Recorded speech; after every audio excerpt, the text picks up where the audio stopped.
نعم بسام، يعني تداعيات قرار القاضي طارق البيطار بالعودة وبالبت بإخلاءات السبيل، ولا سيما يعني الادعاء على عدد من الأشخاص وأبرزهم مدعي عام التمييز القاضي غسان عويدات، كان لها تداعيات وهذه التداعيات تزداد. فاليوم وبشكل استثنائي تعقد اجتماعات مكوكية في مكتب مدعي عام التمييز القاضي غسان عويدات مع عدد من القضاة.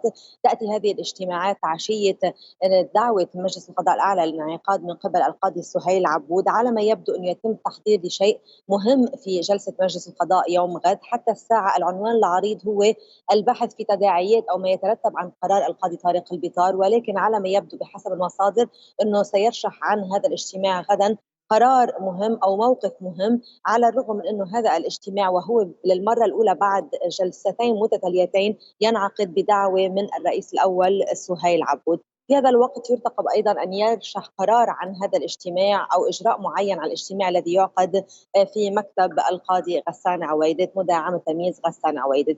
وهنا لابد من الإشارة أيضا أنه إلى أنه القضاء أو الجهة التي اليوم تقف ضد قرار القاضي بيطار تحاول تكبيله، اذا فينا نقول قدر المكمل قدر الممكن او تكبيل اجراءاته، لانه يوم امس كان صدر عن النيابه العامه التنفيذيه تعميم الى قوى الامن الداخلي بعدم تنفيذ اي اشاره تصدر سوى عن مدعي عام التمييز. هلا هذا القرار هو قرار طبيعي، ولكن اليوم لماذا ياتي تزامنا مع قرار القاضي بيطار؟ هو لوضع حد لتنفيذ اي مذكره توقيف اذا كان قد قرر القاضي بيطار تصدير هذه المذكره. في هذا الوقت لابد من الاشاره بسام الى انه اهالي الموقفين الذين قرر البيطار اخلاء سبيلهم يعيشون حاله من الضياع، وكانوا قد تواصلوا مع LBCI لمعرفه ما هي الاساليب او ما هي الطرق التي يمكن اتباعها. وهون كمان بدنا نذكر انه المحامي جابي جرمانوس وكيل الدفاع عن ميشيل نحول ايضا تقدم اليوم امام مجلس القضاء الاعلى بكتاب طالبا فيه بانه